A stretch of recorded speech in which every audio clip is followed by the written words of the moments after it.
Então, pessoal, bom dia, boa tarde, boa noite. Vamos dando início aqui à nossa segunda aula EAD, né?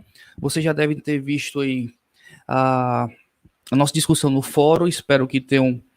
Lembrando que é avaliação, né? É uma das formas de avaliação nesse sistema EAD. Como seria essa avaliação?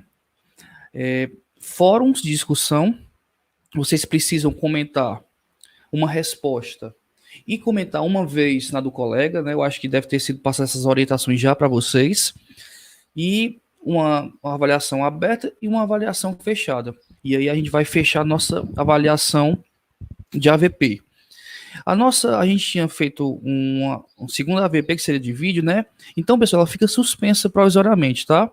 Talvez se a gente voltar nos próximos dias, a gente tenta fazer essa AVP mais na frente, em relação ao vídeo. Por enquanto ela está suspensa. Então, vamos lá. A gente estava falando do Marco Civil, né? Vai continuar falando disso.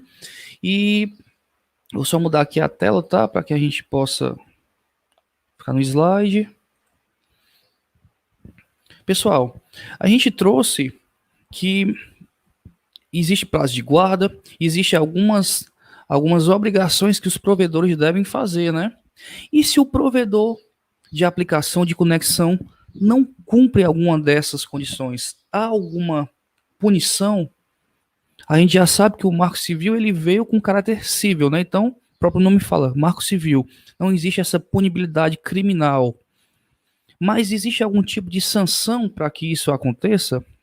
E o que o artigo 12 nos traz é que, assim, alguns tipos de sanção, e a gente tem um caso concreto também para demonstrar para vocês.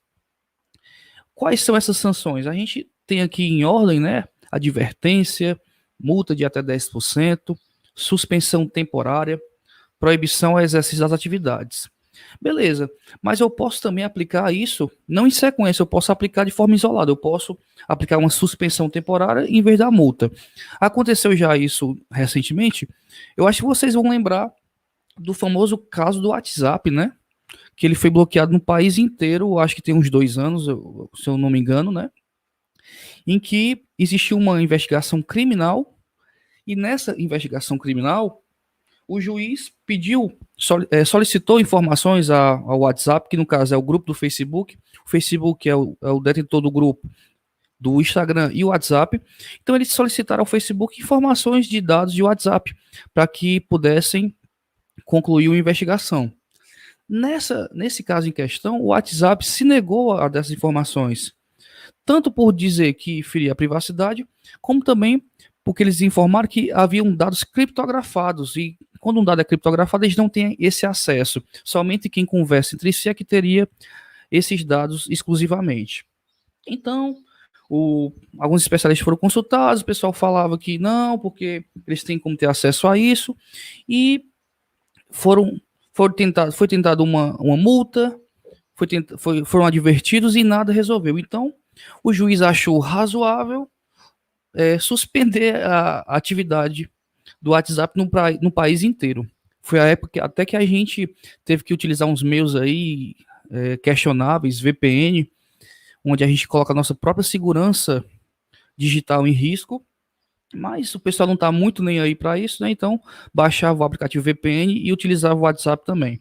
Era uma forma de burlar essa suspensão. O VPN ele trazia como se o seu celular não fosse do país, ele simulava como se você fosse de outro local.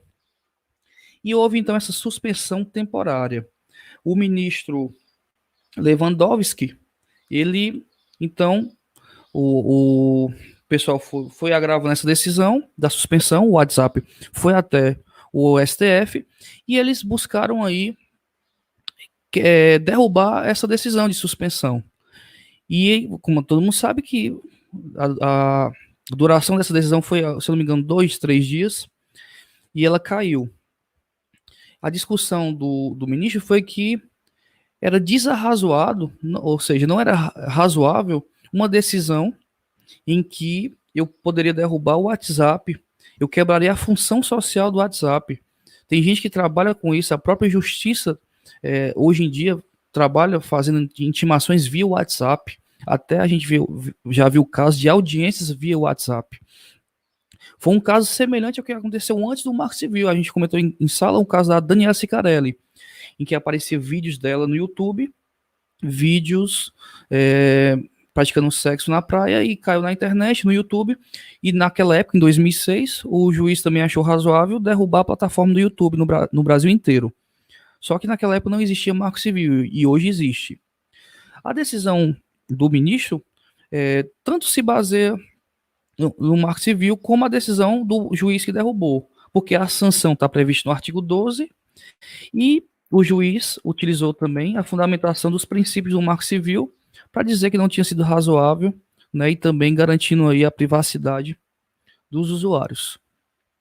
A nossa atividade da semana vai ser em relação a isso, tá? Eu vou trazer o caso concreto e eu quero a opinião de vocês em relação a isso.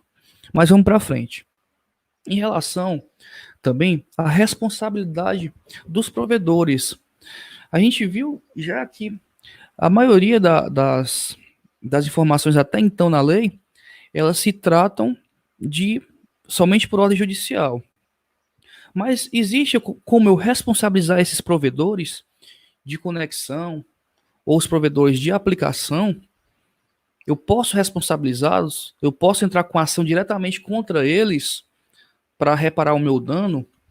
Então eu trago aqui para vocês o artigo do Código Civil, que é aquele artigo coringa que a gente coloca em toda a petição inicial, toda a ação que a gente coloca, que a gente vai cobrar uma indenização, a gente usa esse artigo aqui, que é o 927 do Código Civil. Aquele que por ato ilícito causar dano a outrem fica obrigado a repará-lo. Todo mundo usa esse artigo, né? É o artigo que garante que a responsabilidade civil. Então, trouxe um artigo de fora e vamos ver agora o que é que o Marco Civil nos traz em relação aos provedores especificamente. Eu tenho um caso concreto que vai ajudar a gente a raciocinar isso, tá? Toda aula que eu trouxer, a gente vai trazer um caso concreto para a gente exemplificar melhor, para a gente conseguir fixar melhor isso. Então, eu trouxe o caso aqui da Ana Luísa e do Tiago. A Ana Luísa, ela visitou uma página da internet e ela se deparou com uma publicação feita por Tiago, que dirigiu uma série de ofensas graves contra ela. Imediatamente, Ana Luísa entrou em contato com o provedor de aplicação responsável pela rede social, vamos supor que seja o Facebook, solicitando que o conteúdo fosse retirado. Mas o provedor, no caso o Facebook, ficou inerte por 3 meses. Então, uma ação deve ser proposta. Mas contra quem? Eu vou entrar com ação contra o Tiago, a Ana Luísa vai entrar com ação contra o Tiago, ou contra o Facebook, ou contra os dois. O que é que a nossa legislação traz em relação a isso? Então, tá aqui. O artigo 18 traz o seguinte, que o provedor de conexão não será responsabilizado civilmente por danos decorrentes de conteúdo gerados por terceiro. Que diabo é isso aqui? O provedor de conexão, uma BrisaNet da vida, uma Oi, uma TIM, não pode ser responsabilizado por um conteúdo gerado por Tiago ou pelo Facebook. Lembre-se, existe uma distinção do provedor de conexão e o de aplicação. O de conexão, lembrando de novo, não será responsabilizado civilmente por danos gerados por conteúdos de terceiro, tá? Já no artigo 19, traz o seguinte, que o provedor de aplicação, já o Facebook, o Instagram, tô trazendo isso porque são os casos mais palpáveis que a gente tem hoje em dia, tá? O provedor de aplicação, ele só poderá ser responsabilizado civilmente se após a ordem judicial, então, antes de uma ordem judicial, eu não posso ser responsabilizado. Então, somente se após a ordem judicial, eu não tomar a providência para retirar isso. Então, nesse caso, eu vou voltar aqui para o caso. A Ana Luísa solicitou que o Facebook retirasse. Eu posso entrar com ação contra o Facebook? Não. Ele será responsabilizado? Não. Ele não será responsabilizado. Eu posso até entrar com ação, mas ele não será responsabilizado. Ele só será responsabilizado e só será punido se existir uma ordem judicial, e essa ordem judicial especificamente, é dizer, Facebook retira a publicação de Tiago, e o Facebook aí, ele se nega a cumprir essa ordem. Então, só assim ele será responsabilizado. Vamos supor, então, que como deveria ser essa ação? A Ana Luísa, ela entraria com ação contra o Tiago, e nos pedidos dessa ação, ela pediria que o juiz notificasse o Facebook para retirar essa mensagem, esse comentário abusivo, esse comentário que traz essa ofensa. Então, somente após essa negativa do Facebook é que eu poderia responsabilizá-lo. Então, o que é que a gente tem aqui? O provedor de conexão não se responsabiliza de maneira alguma por esse conteúdo gerado. Vamos supor que você tem um blog e você cometa ofensas lá. A BrisNet não tem nada a ver com isso. Ela só está fazendo a internet chegar até você. Ela não pode ser responsabilizada por isso. E o de aplicação? O blog vai ter responsabilidade. Esse blog que tem essa postagem, somente se for mandado retirar judicialmente e ela não cumprir essa ordem, tá bom? Eu acho que ficou claro. Vai ter mais conteúdos no material para vocês também, dar uma analisada. Em breve a gente vai fazer mais questões também, tá? E para concluir essa aula de hoje, a gente vai trazer também a questão do revenge porn, que seria talvez a única forma do Facebook se responsabilizar, ou a rede social, o provedor de aplicação, de maneira imediata, né? É a exceção aqui do caso. A regra é que somente após ordem judicial. Mas no caso do revenge porn, que é aquele conceito que a gente trouxe de pornografia de vingança, o caso de geralmente acontece com os homens fazendo com as mulheres, né? Que é eles têm uma fotografia, um nude, e eles acabam postando essa foto, esse vídeo na rede social ou em algum site, e como forma de vingança. Então, por isso que se chama revenge porn, ou pornografia de vingança.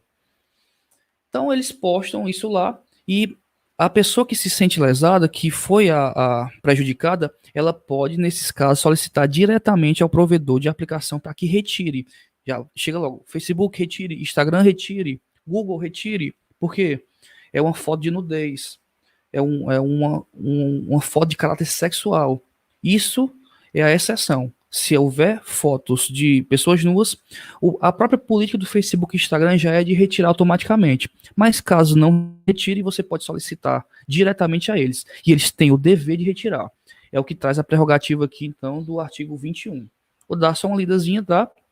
Esse provedor de aplicações de internet que disponibilize conteúdo gerado por terceiro será responsabilizado subsidiariamente. O que é esse subsidiariamente? Somente após ter violado, né? Ele não tem a responsabilidade direta, solidária.